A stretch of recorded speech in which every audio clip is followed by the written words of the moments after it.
Hey movie junkies, welcome back to Twin Flicks, where we always here celebrate the magic of movies and most importantly, physical media with you. Now before we dive into this review, there's a new video up that I would like you guys to check out if you haven't already. Myself and our friend Dan, you guys know Dan from Return of the Disc, he's a friend of the channel, he's been on many times. We went in and did a video, a director spotlight video of Quentin Tarantino, where we talked about his career, his films, and we ranked his films. It was a blast to do. We had a lot of fun doing it. So if you haven't yet, go check out that video. The link is down below in the description. Also, if you guys haven't yet, do us a huge favor and go check out our sister channel where we do Filmmaker Interviews at. We're transplanting all of our Filmmaker Interviews that we have here on this channel over to the new channel, which is Twin Flicks Interviews. So all our interviews and new interviews, upcoming interviews, is over on that channel. And yeah, so go subscribe to that channel. Link is down below in the description. All right, well, now that that's out of the way, let's get into this review. Now, January was I've been really excited about this month because a classic film was coming out, and I received it early, and that is from Kino Lorber, Death Wish. Classic film. I mean, this is really what started a whole new kind of genre, at least here in the States, with the hard-boiled, balls-to-the-wall, hardcore revenge thriller movies. Charles Bronson, I mean, he did about 800 of these movies, and this movie was also the feature film debut of Jeff Goldblum. So Paramount went in and they did a whole new 4K restoration from the original 35mm negative, with the added benefits of HDR10 Plus and Dolby Vision grading. They also reframed the image, putting it back to its original intended 1:8:5 aspect ratio, unlike the previous Blu-ray where it was an aspect ratio of 1:7:8. And don't come at me with your comments about how it doesn't make a difference. Yes, it does make a difference, and if you say that, then you just don't know what you're talking about. Let's get into it and see all the differences here with all the improvements and benefits of this 4K UHD compared to the previous Blu-ray. And as usual, I have screenshots so you can compare the differences for yourself. Let's get to it.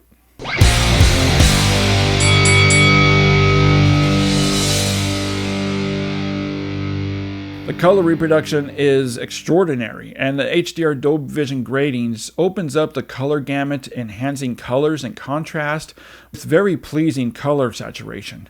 I mean, right off the bat, when you see the bridge in New York City, the Blu-ray has this awful sepia goldish filter to it, while the 4K goes back to its original intended look. I mean, you can see the differences right here. It's obvious the changes that were made with the extra filters they used on the Blu-ray compared to the 4K.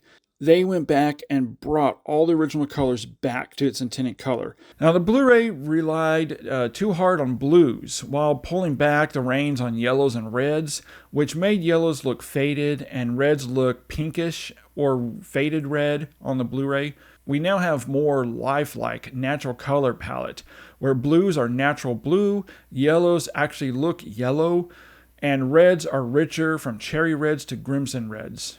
Skin tones are also now much more healthier and natural instead of a pale skin tones that the Blu-ray had. Black levels also makes a huge leap above the Blu-ray. We now have those really nice deep inky blacks that all the night and dark locations call for, and with that we also gain more information in the image. Shadows are also vastly improved, looking truer black without all the crushing issues that the Blu-ray was heavily plagued with, even in the darkest spots. The black levels don't look grayish like the Blu-ray, instead we have a deep black, which also helps to draw out more details and colors. Whites are now crisper without any blooming or blown out white troubles that the Blu-ray also suffered from. Details are also much cleaner and offering striking daylight scenes that get the best care and attention from this 4K, but also the night and darkly lit scenes exhibit notable improvements. But honestly, the detail level is a little less obvious during the night scenes. The finer details we do get are still a huge step up from the Blu-ray. The film grain is fully intact, giving a natural filmic appearance without any signs of that frustrating DNR that Paramount seems to love to put on their 4Ks. The Blu-ray suffered from some DNR, This 4K has none. It has a beautiful filmic presentation. Now, one thing I have to say is that this 4K image quality isn't perfectly cleaned up. I noticed some slight speckling here and there and the occasional hair and debris. That said, however, overall, it's still a very solid improvement and, again, a step up from the Blu-ray, and I honestly can't see this looking any better than it does here.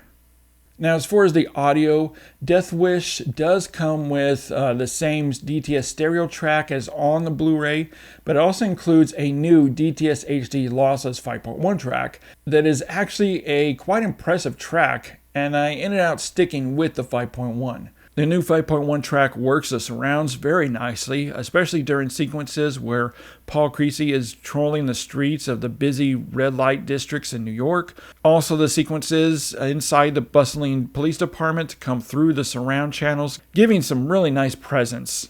Spacing and placement is also impressive, giving the soundscape a much truer sense of dimensionality and atmosphere. Dialogue is rendered crystal clear, and no issues with sound or sound effects drowning out any of the dialogue. Alright, so my score for Kino Lorber's 4K UHD presentation of Death Wish, I'm giving the video a 4.5 out of 5. The image quality is very impressive and a huge leap from the previous dated Blu-ray. The audio, I'm giving the 5.1 track a 4 out of 5, and the stereo track a 3.5 out of 5. But I want you to do me a huge favor now, because I'm really interested in your opinion between the Blu-ray and the 4K formats.